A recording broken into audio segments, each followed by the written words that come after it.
I'm Ashwin Vasavada, Deputy Project Scientist for the Mars Science Laboratory mission, and this is your Curiosity Rover Report.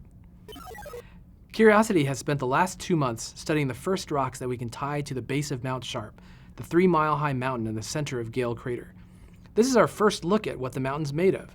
We're now more sure than ever that we're going to learn a lot about the early history of Mars, its changing climate, and the potential for Mars to support life. To tell you why we were so excited, we have to go back a few months, when we were still a few miles away from Mount Sharp.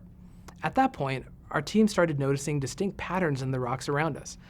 There were tilted beds of sandstone, all facing south in the direction of Mount Sharp. The geologists in our team concluded that these tilted beds of sandstone formed where streams empty into standing bodies of water like lakes.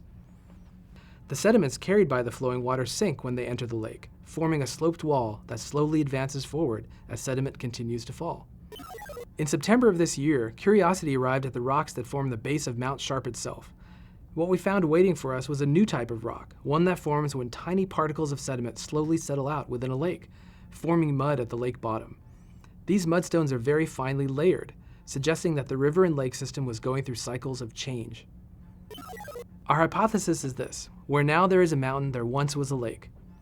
Over a span of perhaps millions of years, water flowed from the northern rim of Gale Crater towards the center, bringing sediment that slowly formed the lower layers of Mount Sharp.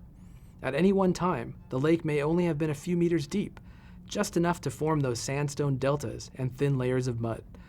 But fluctuations in the water supply or the climate allowed this to happen over and over, slowly building up the mountain. Over the next few months, we'll continue to climb up the lower layers of Mount Sharp to see if our hypothesis for how it formed holds up. We'll also look at the chemistry of the rocks to see if the water that was once present would have been of the kind that could support microbial life if it ever was present. With only 30 vertical feet of the mountain behind us, we're sure there's a lot more to discover.